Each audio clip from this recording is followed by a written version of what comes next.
So it is asked, should we take a COVID vaccine?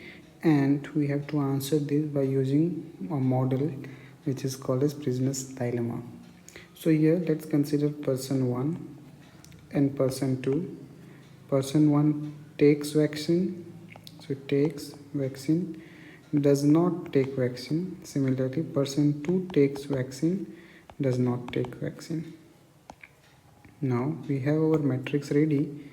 Now just you have to feed the values. So if person 1 takes vaccine and person 2 takes vaccine, then there is least chance of COVID infection. So if both have taken vaccine, so there is least chance, let's say 0.1 chance, and